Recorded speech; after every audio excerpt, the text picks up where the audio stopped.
Es el 1 de junio del año 1974. Tras el golpe militar, el país vive momentos de gran tensión. En el frontis de la Escuela de Derecho de la Universidad de Chile, una joven militante del MIR espera nerviosa una cita clandestina con Patricio Rivas, uno de los máximos líderes del movimiento. Sin embargo, algo anda mal.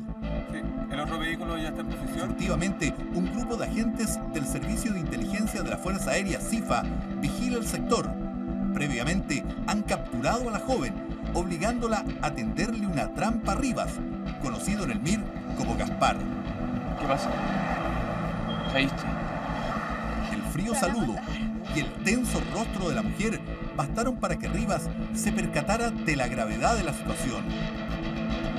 Sí, ok, el auto está en posición. Ahí va el maricón.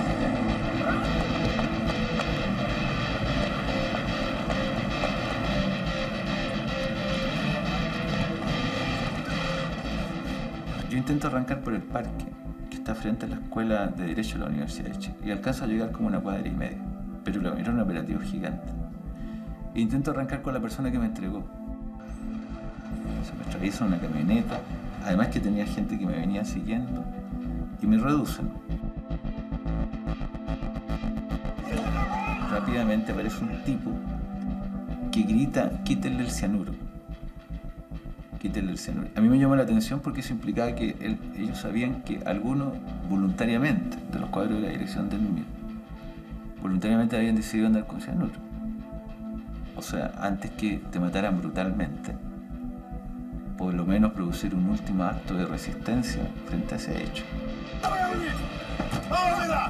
Y me suben a un vehículo. Ahí yo me doy cuenta que hay otros operativos en paralelo.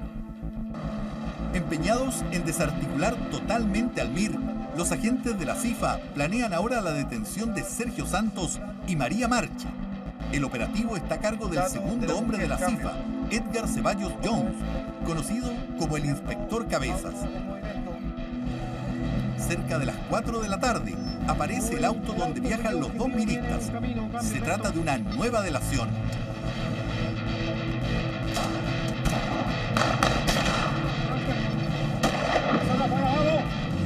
Vamos a persecución del móvil Peugeot 404, cambio. Aquí estamos muertos, dije yo. Y bajamos por Copiapó contra el tránsito. Edgar Ceballos, digamos, se baja, nos persigue, digamos, a pie, él corriendo, disparándonos. Y cuando, digamos, yo enfilo el auto hacia Copiapó, hacia la estación central, ya, es que, digamos, uno de los balazos me da en el hombro. A mi orden, para el fuego, cambio. ¡Fuego, mierda! Y ahí, digamos, bueno, yo pierdo el control del vehículo, qué sé yo. Inmediatamente nos bajan, qué sé yo, nos esposan y nos venden. ¡Alto el fuego! ¡Sálela! ¡Sálela! ¡Baja la automera! ¡Sálela! ¡Baja, mierda! ¡Baja la automera! ¡Baja! ¡Baja la automera! ¡Apuesta! ¡Está adentro, mierda! ¡Entra! ¡Eso, adentro! ¡Entro! ¡Vamos, mierda! ¡Nos vamos! Pasemos a retirar el lugar. Vamos a retirar, cambio. Espere que pasemos, cambio.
miristas capturados por la CIFA eran trasladados hasta el edificio de la Academia de Guerra Aérea. Allí, Patricio Rivas, Gaspar, debió enfrentar cara a cara a quien se había convertido en el más implacable perseguidor del MIR, el comandante Mira. Edgar Ceballos Jones.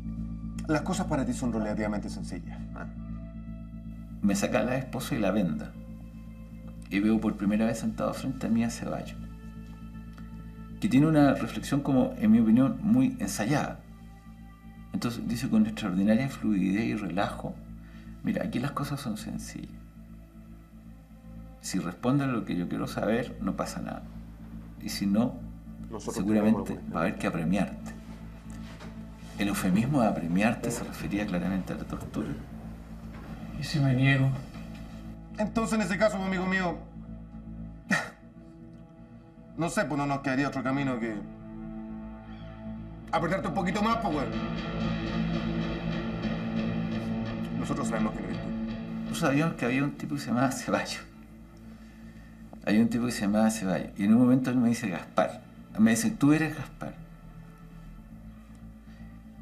Y yo, casi al azar, pero yo me acordaba del nombre Ceballos, porque lo asociaba a otra cosa, le digo, tú eres Ceballos. Y eso lo desconcierta mucho a él. Y tú eres Ceballos.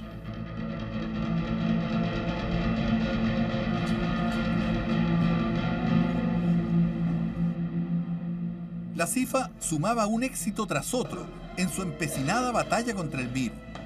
A medida que pasaba el tiempo, los subterráneos del Haga se iban repletando de prisioneros. Allí estaba la figura omnipresente del comandante Ceballos, cuya conducta desconcertaba a los detenidos.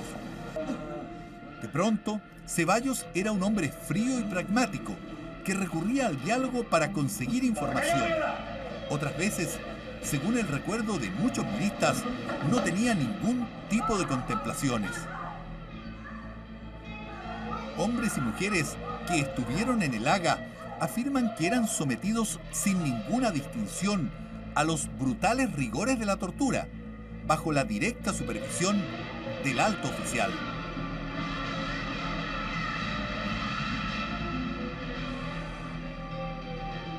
Ya, sáquenme este hueón de acá. Patricio Rivas, al igual que el resto, fue víctima de rebuscadas técnicas, como el temido pau de arara, un sistema brasileño de apremios que consistía en colgar de las manos y los pies al detenido a un palo horizontal, provocándole insoportables dolores.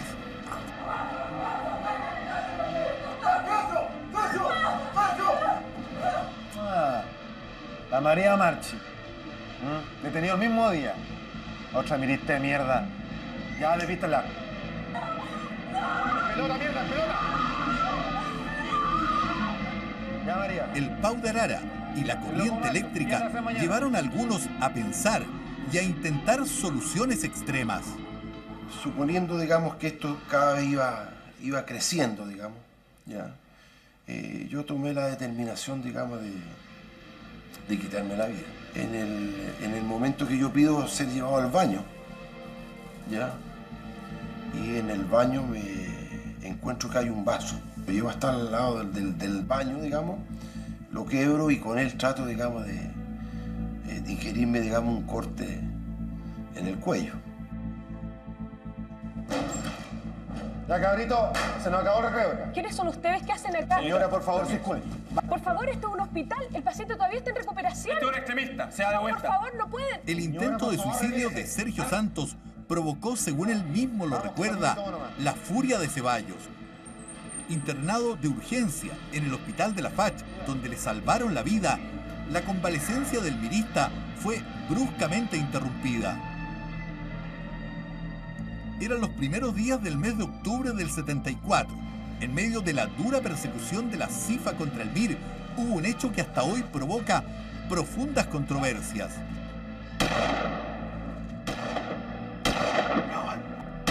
Los diarios de la época consignaron un supuesto operativo donde fue cercado Leonardo Schneider, miembro del aparato militar del MIR y conocido como el Barba.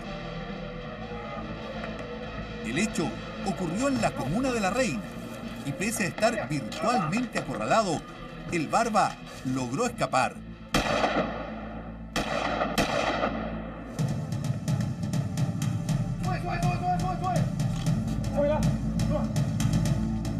Una vez a salvo, Schneider se comunicó telefónicamente con su camarada y amiga Liliana Mason. Según él, necesitaba con urgencia un refugio. La cosa se puso fea, corrieron balas. Necesito esconderme unos días. ¿Qué querés que haga? Necesito que te consigáis la casa de la Isabel.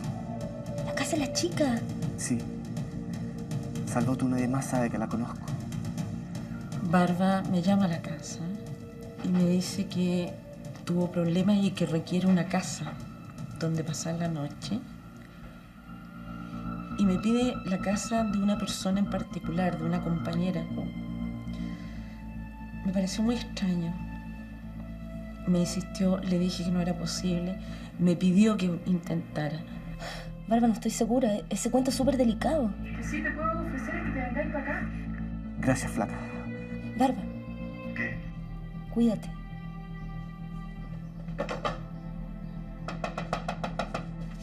Esa misma noche, el Barba Schneider llegó hasta la casa de Liliana Mason, quien se encontraba junto a sus padres, también colaboradores del MIR. Alguien entregó la casa a la reina. ¿Quién? ¿Qué estás diciendo? No sé detalles. ¿No lo han seguido? No, nadie. Estoy seguro.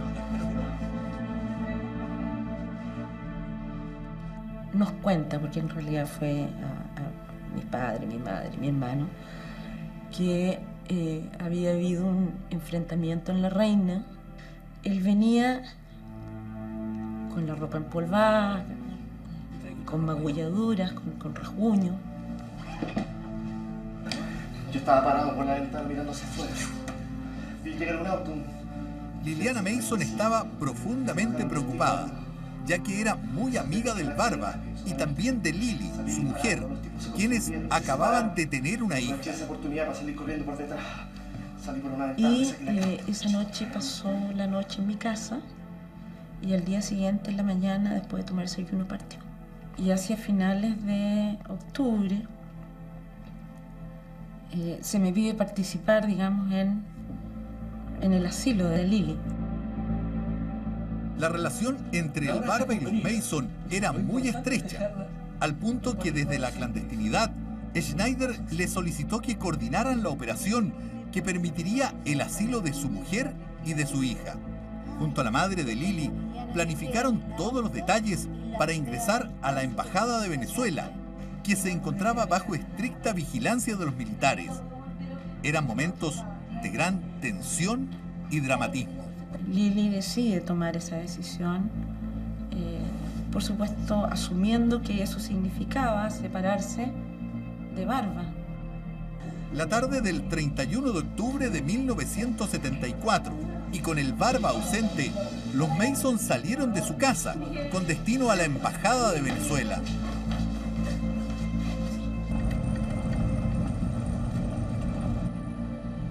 La operación para asilar a Lili y a la niña tuvo éxito.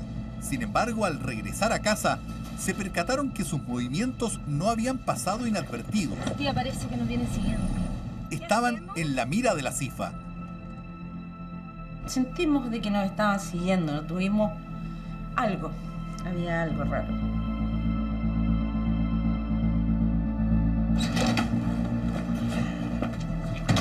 Esa misma noche, un grupo de agentes fuertemente armados ingresó a la casa familiar bajo las órdenes del comandante Ceballos. ¡Está buscando al Felipe! ¡Levántate, mierda! ¡Levántate! ¿Qué hijo? ¡Joder! ¿Dónde está mi hija? ¡Levántate! ¡Rápido! ¿Dónde está mi hija? ¡Rápido! ¿Mi hijo dónde está? Ya a las 12 de la noche fuimos detenidos por la CIFA, mi madre, mi padre, mi hermano y yo, sacados en un operativo realmente descomunal, digamos. Acordonaron todo el sector. La cabrita, cagaste. Comandante Cabeza, Fuerza Aérea. Tenés 1 minuto para vestirte. Edgar Ceballos Jones, que es quien entra a la casa, al entrar se dirige directamente a mi dormitorio. ¡Pásalo ya! ¡Vamos fuera! ¡A la camioneta mía! ¡Vamos!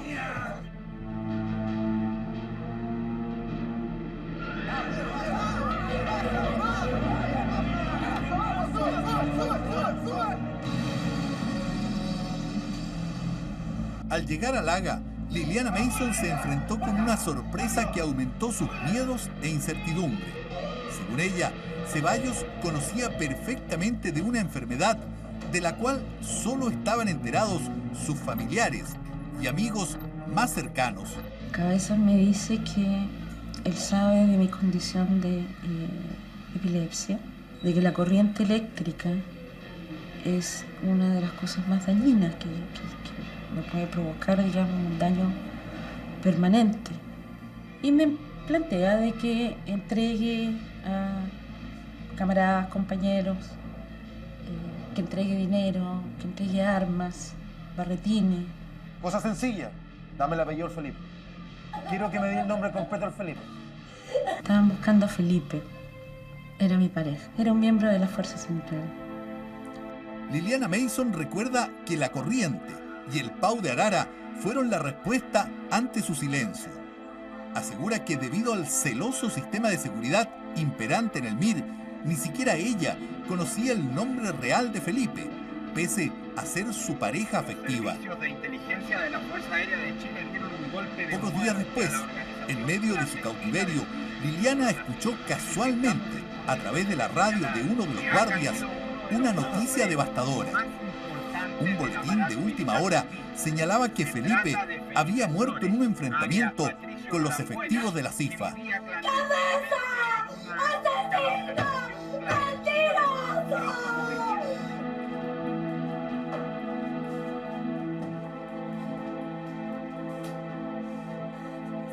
¡Mataron a Felipe! Te equivocás. ¡Te lo escuché en la radio, no me mientas! Te equivocás, el Felipe no está muerto, está herido. Yo mismo... Escúchame. Yo mismo mandé que lo llevaran al hospital de la FACH para atenderlo. Me dicen, no lo hemos asesinado, está en el hospital de la FACH. Y me ofrece entonces un pacto. De que yo le haga retratos hablados de los camaradas y él me prueba que Felipe está vivo. Yo acepto. Le propongo un trato. Tú me ayudas a dibujar a tus compañeros, hacemos los retratos hablados y yo te llevo a ver al Felipe al hospital. Te llevamos, ¿no? De ahí dibujamos. ¿Sí? ¿Segura?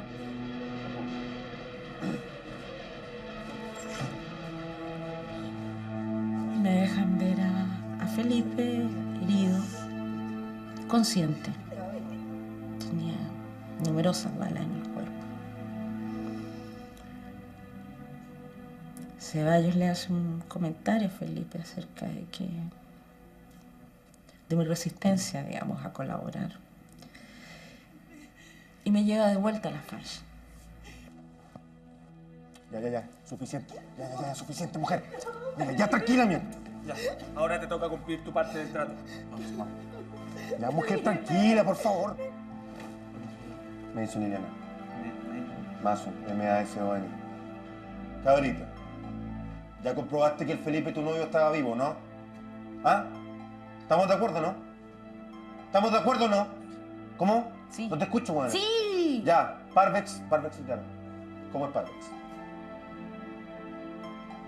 ¿Cómo es Parvex, mierda? ¿Cómo es? Ricardo, ¿cómo es? Vamos. Es rubio. ¿Cómo? ¡Es rubio! Ya, altura, ¿cuánto mide? 1,70. 1,70. 7. Ojos. Verde. Tez.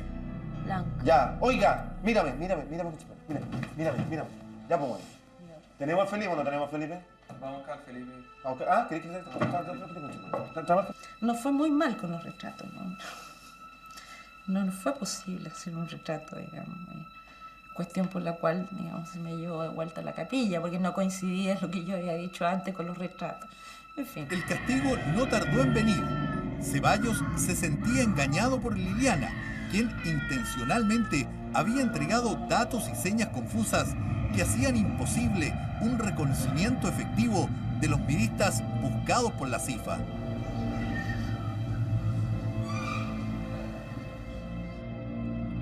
Los meses pasaban y Liliana fue trasladada desde Laga hasta un nuevo lugar de detención. Allí, conversando con otra mirista, escuchó un rumor que involucraba a su amigo el Barba Schneider y que en un comienzo se resistió a creer. No tengo idea quién dio mis datos. A ti delató el Barba. El Barba fue. ¿Leonardo? Pero obvio. Hay que ver, jamás, imposible. Pero si ya está cachado, si él se viró. Se anda paseando como teniente por el Haga. Teniente Velasco le hizo. Él es el que te trató a ti, a Felipe. Me dice, ¿sabías tú que el Barba es el que está, el que te entregó? La verdad es que no lo creí. ¿Leonardo? Los rumores sobre una posible traición del Barba comenzaron a circular rápidamente. Carmen Gloria Díaz, otra ministra que estuvo detenida y fue torturada en el Haga, recuerda que en una ocasión, mientras estaba con la vista vendada, escuchó una voz que le resultaba profundamente familiar. Me llevaron una pieza y está Leonardo Schneider. Yo vendada. Y yo digo, esta voz, qué rara, me parece muy conocida, muy conocida. Entonces el tipo me lleva una pieza y yo digo, esta voz la conozco, la conozco. El tipo me acosa sexualmente, me desviste, me trata de penetrar y de repente va y dice, bueno, total te vas a ir a donde los dinosaurios igual. Carmen Gloria creyó reconocer la voz familiar del Barba, pero no estaba segura, hasta que pocos días después tuvo la certeza. Y un día yo estoy comiendo y me saco la venda. Y viene Schneider. Y yo lo quedo mirando así. Entonces este tipo da vuelta la cara y dice, cuidado, cuidado, y sigue. O sea, ¿qué más confirmación que hacer?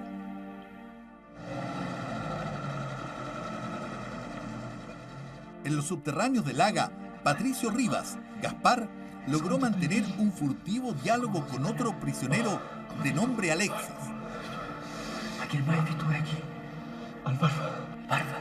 Nerviosamente, Alexis le transmitió una noticia que le produjo consternación. No me colabora. ¿Cómo colabora? Sí, yo lo vi. ¿De qué estás hablando, weón? ¿Te volviste loco? Yo lo vi, el Barba nos traiciona. Alexis me dice que él vio al Barba con uniforme oficial. Lo vio porque nosotros estábamos en un subterráneo. O sea, había unas ventanas que daban al nivel del piso. En este caso, una cancha de fútbol. Cuando Alexis me dice eso en el baño, yo estoy convencido que Alexis está equivocado. Ya casi no había dudas. El Barba se había convertido en un traidor. Durante una jornada de visitas en el Haga, Sergio Santos pudo reencontrarse brevemente con su mujer y con su hijo. Un momento de intimidad que fue accidentalmente interrumpido por el Barba que vestía uniforme. No hubo necesidad de palabras. Se abre una puerta y instintivamente yo levanto la cabeza y aparece en la puerta, digamos, Leonardo Schneider, vestido de oficial de la aviación. Inmediatamente él se da vuelta y cierra la puerta y desaparece. Eso me produjo a mí mucho temor, ¿ya? Porque a esa altura del partido ya se había comentado, digamos, de que Leonardo Schneider era un traidor. Leonardo Schneider tiene actualmente 51 años. Durante largo tiempo vivió en el extranjero y en estos momentos se dedica a los negocios. Su vinculación con el MIR comenzó cuando apenas era un estudiante secundario. Al momento del golpe, integraba la Fuerza Central, el aparato militar del MIR.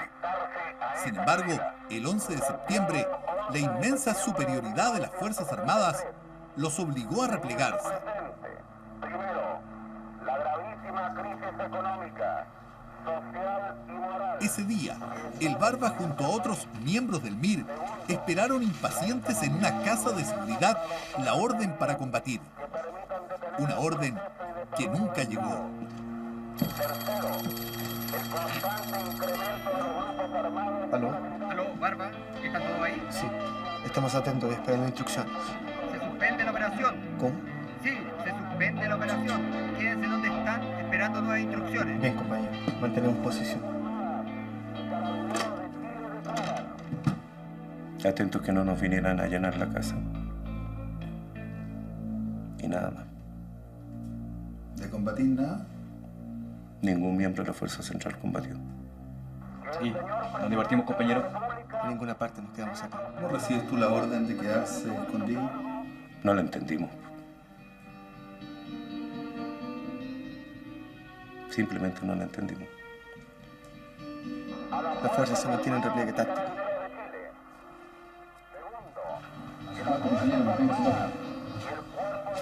¿Cómo es el ambiente en esa casa, en ese lugar donde están ustedes? ¿Qué se conversa en ese minuto? Era tan triste que ni siquiera hablábamos. El pueblo de Santiago debe permanecer en sus casas a fin de evitar víctimas inocentes. Pese a que no combatieron, el Barba y su gente recibieron otra orden: recuperar las armas que habían ocultado en distintos barretines.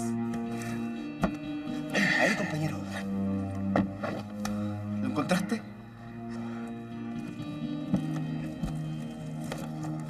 Con esa cuerda tú de ayuda acá.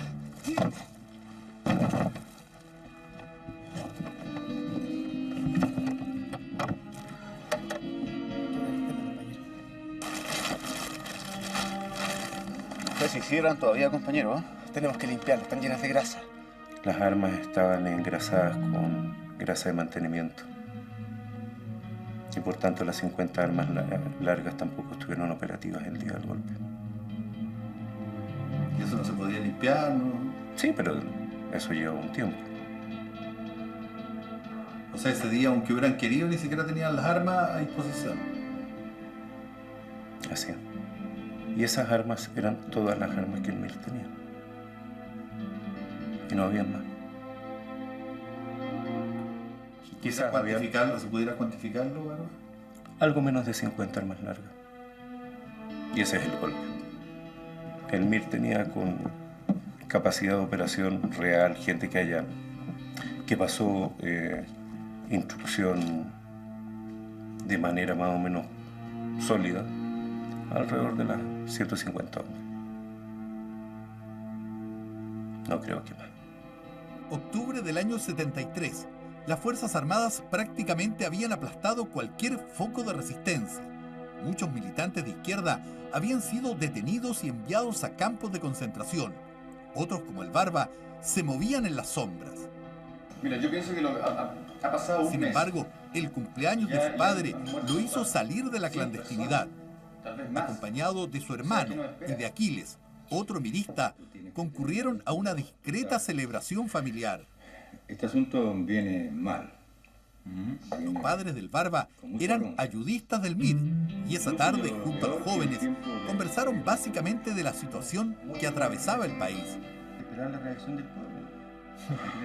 Todos parecían abrumados, particularmente el Barba, quien, según su testimonio, se resistía a mantener una actitud pasiva.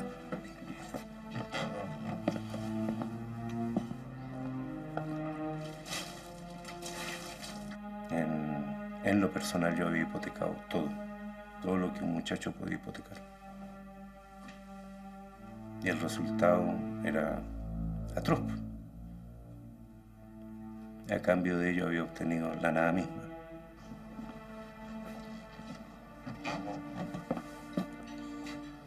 Puta que está jodida la cosa. ¿Y qué vamos a hacer? Aguantar y prepararnos, Aquiles. Dejar listos los fierros y alistar a la gente. En algún momento tendremos que responder. Una vecina escucharía casualmente una conversación entre el Barba y Aquiles. Un hecho que cambiaría sus vidas para siempre.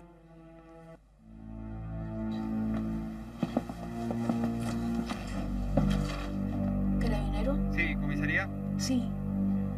Llamo por informar que aparentemente mis vecinos son extremistas. El llamado de la vecina produjo un efecto inmediato. En pocos minutos, los carabineros rodearon la casa, deteniendo a los tres jóvenes. Luego de ser detenido en la casa de sus padres, Leonardo Schneider, el Barba, junto a su hermano y al mirista que era conocido solo como Aquiles, fueron trasladados hasta el Estadio Nacional, que en ese entonces, noviembre del año 1973, era el principal centro de detención en el país. Aquí, los tres jóvenes fueron sometidos, al igual que la inmensa mayoría de los prisioneros, a durísimas sesiones de tortura.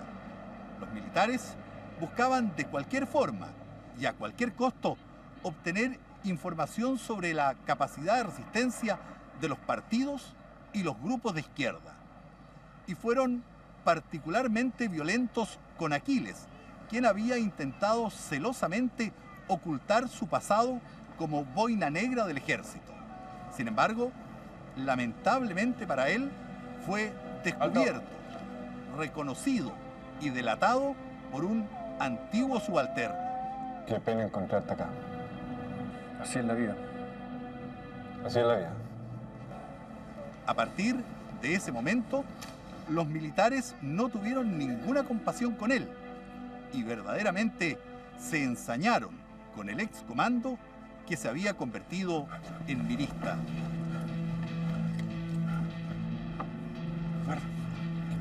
Me dieron como tarro, Barba. Yo ya no cuento nada. No suelte nada. Ustedes sigan con la historia. Yo trabajo para tu papá. Y ninguno tiene nada que ver con el mío. ¿Me escuchaste? ¡Párese! ¡Párese los dos! ¡Ya, vamos, camina! ¡Camina! ¡Ahora, la Tiritaba, estaba claro que lo habían torturado. La ropa la tenía toda rota. Y nos dice de que nos mantengamos en la historia nomás. Después del Estadio Nacional, el Barba fue enviado a la cárcel pública y un par de meses después, aparentemente sin pruebas en su contra, recuperó la libertad. Más tranquilo, intentó rehacer algo de su vida normal. Por esos días, Lili, su mujer, presentaba un avanzado estado de gravidez. Era el primer hijo, pero en la pareja surgían serios conflictos. Lili quería salir del país. El Barba, permanecer en Chile. Mientras más pienso en todo esto, yo creo que esto va para largo. La represión está muy dura, oye. Han caído muchos compañeros. Pero alguien tiene que resistir. Pero mi amor, si yo no te discuto eso. Los cementerios están llenos de héroes. No hay que perder la esperanza, hija. Esta cosa hay que organizarla desde afuera. Lo que existía era que no nos podíamos vacilar, que nosotros teníamos que seguir activos, que teníamos que combatir. Y realmente lo único que hacíamos era concurrir a determinados puntos de contacto a objeto de informarnos mutuamente de lo que había ocurrido, el traspaso de algunos fondos para sobrevivir. Y eso. La historia es confusa, pero según el Barba, los primeros días de octubre del año 74 concurrió a visitar a sus padres. Sin embargo, al llegar a la casa, descubrió que estos habían sido detenidos.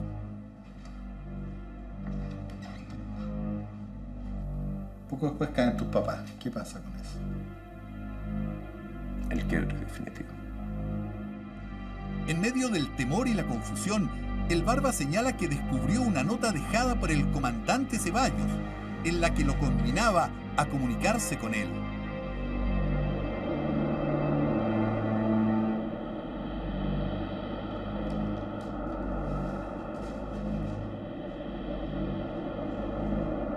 El comandante Ceballos se preocupa especialmente de que me llegue la noticia.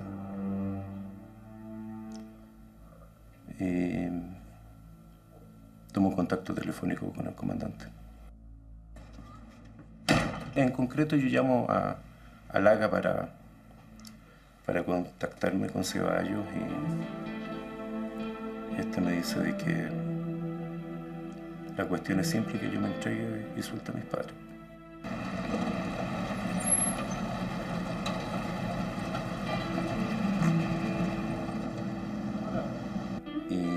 Yo llego a ese punto de contacto armado y él estaba solo en un auto.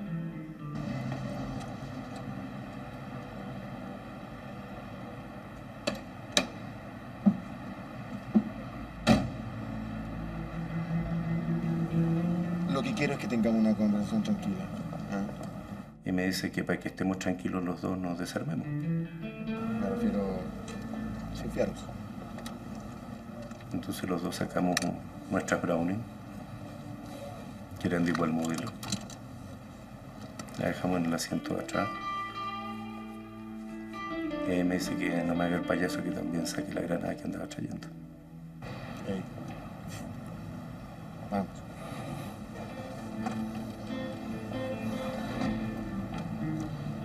Y ¿Llevabas una granada? Sí, por cierto. ¿Comprendiste el mensaje que te envié otra vez? Muy bien. ¿Cómo están mis padres? Bien, yo también. Lo que sí quiero es que comprendas una cosa. Yo no soy ningún nazi. Tus padres cayeron y están presos por lo que ellos hicieron. No tiene nada que ver conmigo. La Dina es otra cosa. Nosotros no somos la Dina. ¿Qué quieres? Lo que planteé era llegar a un acuerdo. Era un excelente hombre de negocio. Te vuelvo a tus viejos, nadie sabe que tú viniste a hablar conmigo. Entrégame unas pocas cosas. Y caí en el juego de Ceballos, que era un tipo muy habilidoso.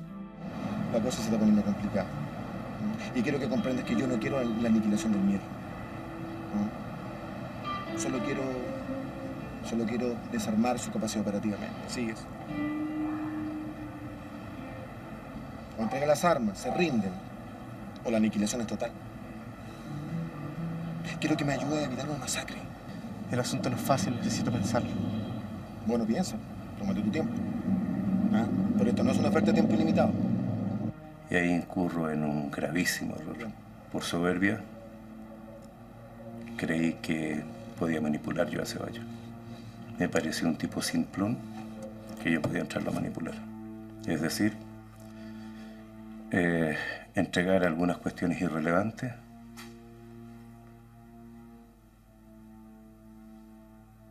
que la verdad fueron bastante relevantes. Ganar tiempo, sacar a mis padres, sacar información. La verdad me aparté de la realidad, yo creo. Y fue una volada, pero terrible.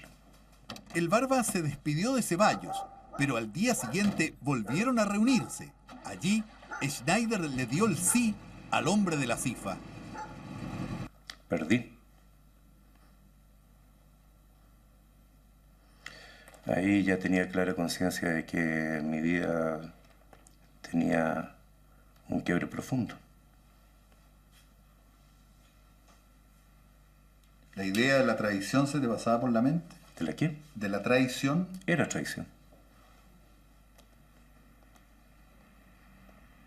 Tú pensabas administrar la traición. Claro, claro. ¿Cómo lo haces para enfrentarte a tus compañeros bajo esa presión psicológica que llevas por dentro, o moral?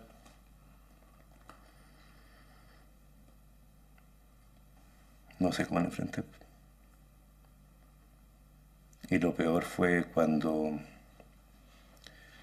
tuve que empezar a concretar lo que me pedían. Mira, aquí lo importante es que hay que reagrupar la fuerza y tener acceso rápido al armamento pesado. Hay que tenerlo listo. Pero Barba, no puedes mandar a mover los barretines que no están bajo tu supervisión directa. Lo importante es que hay que tener capacidad operativa de la fuerza. Eso es lo único que tenemos que asegurar. Pero no cuando está en juego la seguridad de los compañeros. Estoy de acuerdo. Ya son demasiadas caídas. Ok. La doble vida del Barba había comenzado y actuaba con absoluta frialdad.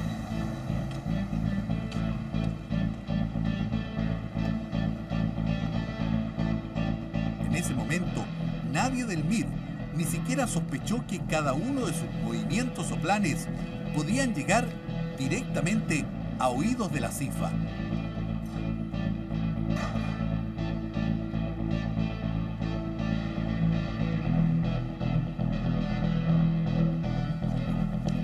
Ahora esta cosa se me dispara en el momento en que es interceptada una comunicación en la cual el MIR daba orden de ejecutar a OTIC Ceballos de la Fuerza Aérea y a Marcelo Moren de la DINA y hacer una operación con lanzacohetes soviéticos RPG-7 contra el edificio Diego Portales. José Bordás era el hombre clave en los planes del MIR. Poco antes había escapado providencialmente del operativo de la DINA, donde cayó muerto Miguel Enríquez. Ahora, su vida estaba en manos del Barba. no se dan fechas. Grupos diferentes realizan los seguimientos. La CIFA lo sabía todo y Schneider se convertiría en el anzuelo perfecto para atraer al Coño Molina a una reunión fijada entre ambos para la mañana del día siguiente, el 5 de diciembre de 1974.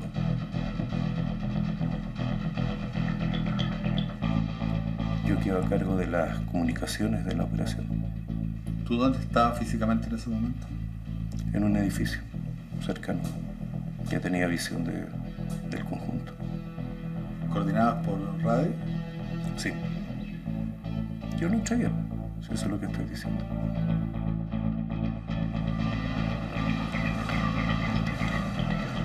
Atento, que viene el Coño Molina.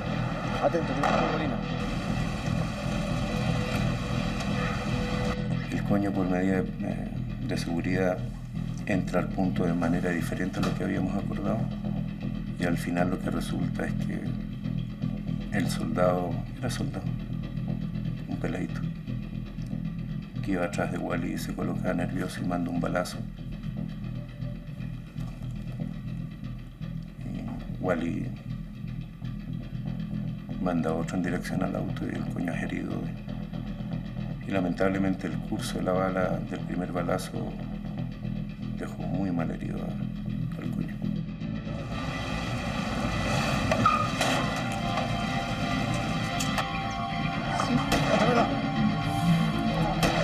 ¡Cúbreme! ¡Alto, alto, alto el fuego!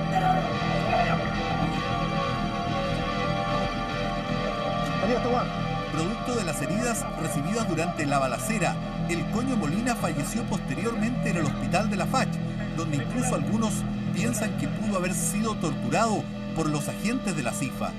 Una cosa era colaborar para salvar a mis padres, que yo sabía que mi viejo está en una situación cuasi terminal, y otra muy diferente, que la traición y delación en llevar a la muerte de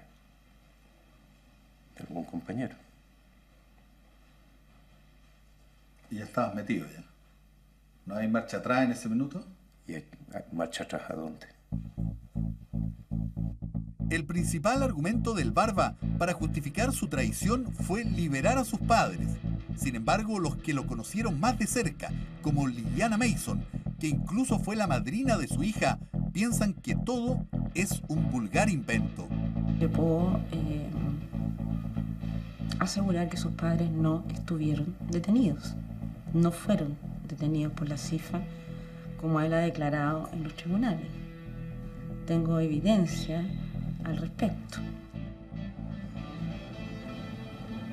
Liliana está segura que ella fue delatada por el Barba y que la noche que los militares la detuvieron junto a su familia, Schneider ingresó a la casa deshabitada.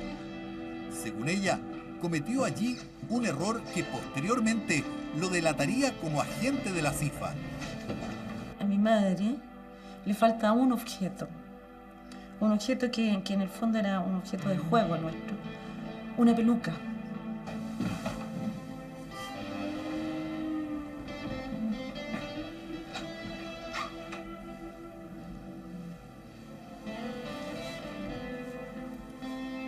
Una peluca que mi madre logra identificar cuando ve la foto de la detención de Felipe y de Ignacio Puelma.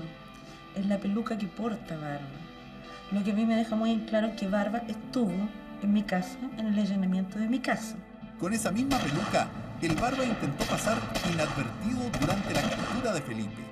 Sin embargo, se topó casualmente con Ignacio Puelma, otro milista que observaba disimuladamente. Pese a la peluca, Puelma lo reconoció y el Barba lo detuvo de inmediato.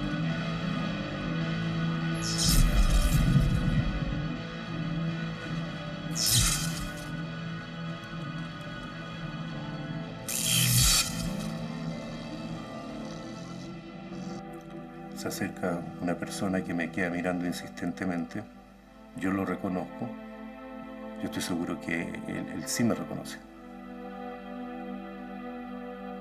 Y lo detengo.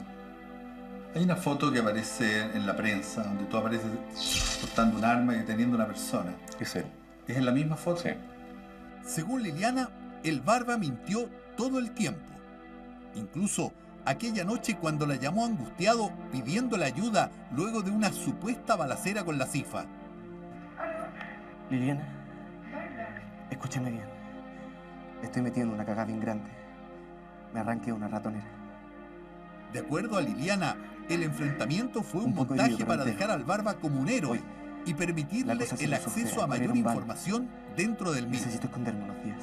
Justamente Gracias, esa noche, Schneider trató infructuosamente de averiguar con ella la dirección de una casa de seguridad. Barba no es un colaborador. Barba es un traidor.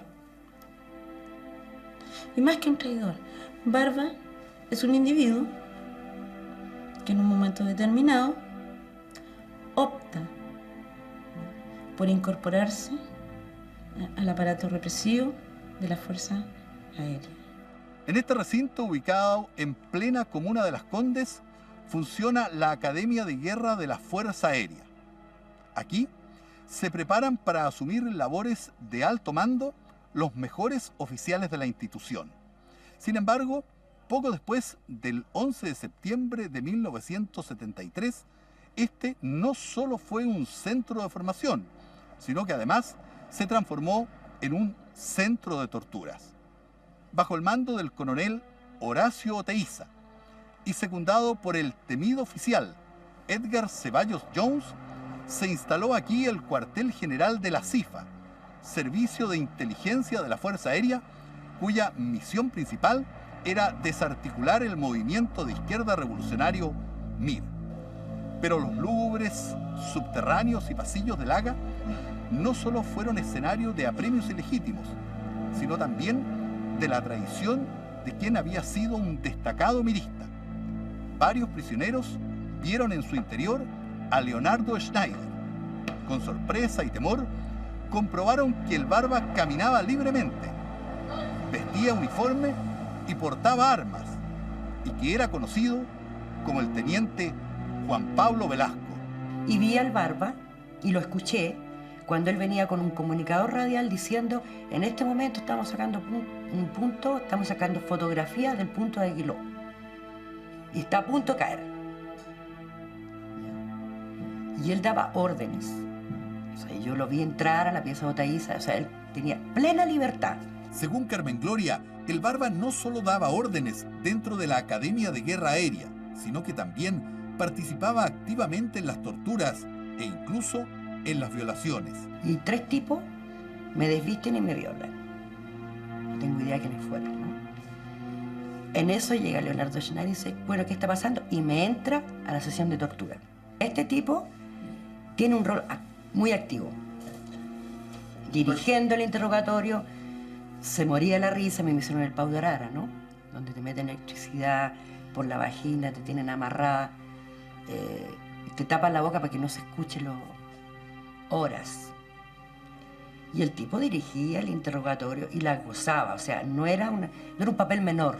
No solamente delataba a personas, sino que también participaba en las detenciones, vestía uniforme muchas veces de la Fuerza Aérea, comía con los casinos con ellos, utilizaba armamento de ellos. Por lo tanto, de ser un simple colaborador, definitivamente es un agente. Los prisioneros que vieron al Barba vistiendo uniforme dentro del Haga sentían una mezcla de temor y rabia.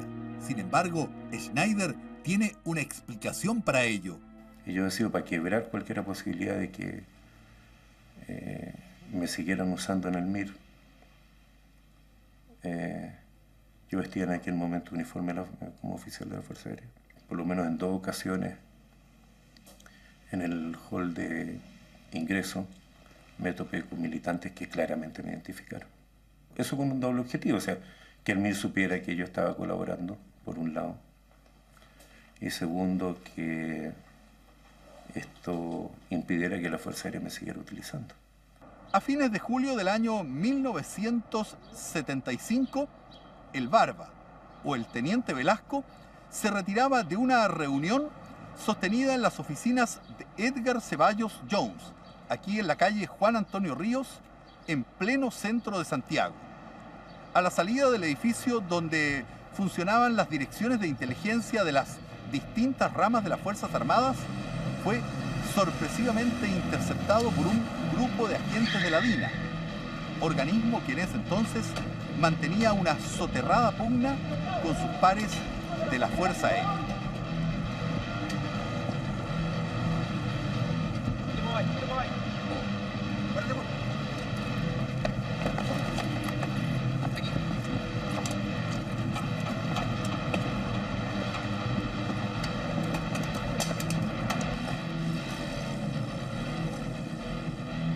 La supuesta tranquilidad que el Barba se había forjado sobre la base de la delación sufriría un brusco cambio. ¿Quién diseñó los planes operativos para atentar contra la familia? Según el Barba, fue sometido a un intenso interrogatorio por parte de los agentes de la DINA, encabezados por los oficiales Miguel Krasnov y Marcelo Morén Brito. Ni Ceballos, ni Teavisa, ni nadie en la CIFA ha pensado hacer una locura como De acuerdo al testimonio del propio Barba, no fue víctima de apremios físicos importantes. Según él, los hombres de la DINA querían conocer los pasos de la CIFA, ya que temían que Oteiza y Ceballos fraguaban un plan de increíble envergadura e insospechadas repercusiones. Y fraguaron todo un complot que jamás nunca existió.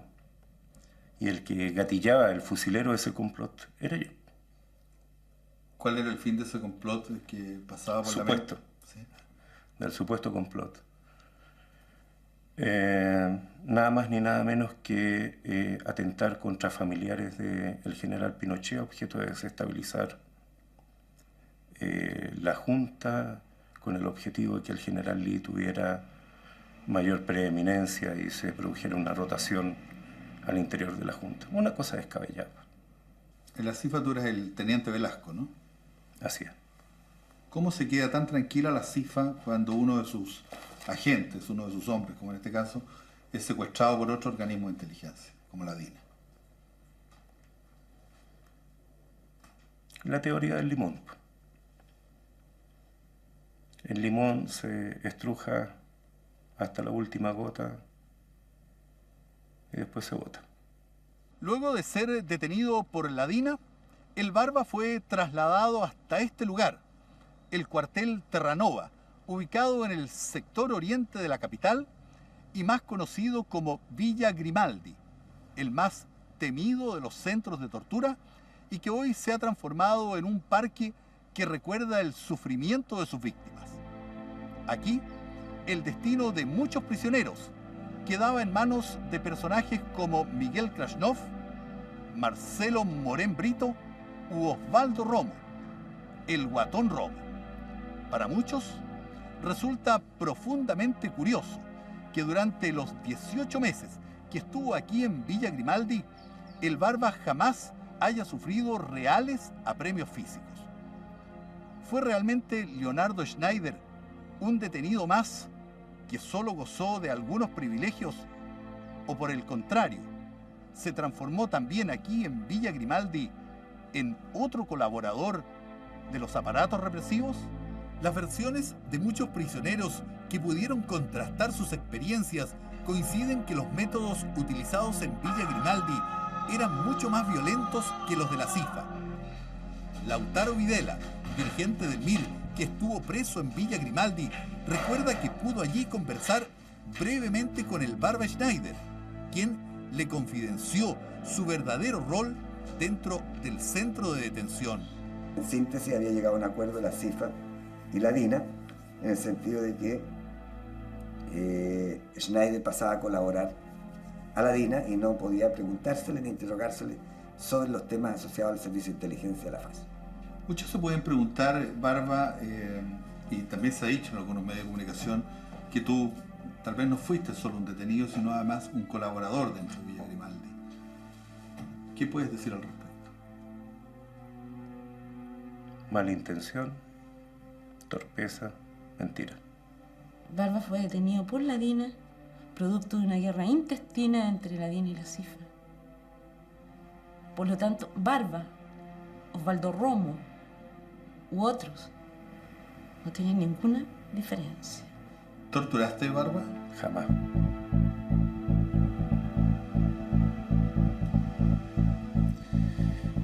Y afortunadamente hay gente del MIR honesta que da fe de ello. Y hay otros que han levantado una imagen de combatientes a costa mía. Quienes me torturaron fueron Leonardo Schneider y Emilio Irribarra, ex militantes del MIR que trabajaban en ese momento para la DINA. Una noche el suboficial de guardia me lleva una taza de té, no había comido ya hacía varios días, y el suboficial de guardia se pone detrás mío y me dice que me levante la venda porque hay gente que me quiere saludar. Y quienes estaban allí sin vendas, sin amarras de ningún tipo, eran Schneider e Irribarren. Y al conversar un poco con él reconocí las voces como las dos personas que me habían torturado en la segunda vez. Schneider y Irribarren eran torturadores, formaban parte de la DINA.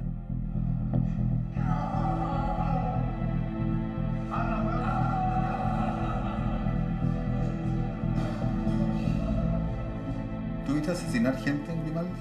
Escuché. A los hermanos de Dagoberto Pérez. ¿Krasnov estaba ahí? Sí. Han pasado casi 30 años. Muchos prisioneros murieron. Otros aún cargan con imborrables huellas físicas y psicológicas producto de las torturas. Pero ¿qué pasa hoy por la mente y la conciencia de Leonardo Schneider? Yo nunca he eludido ninguna responsabilidad. Menos ahora.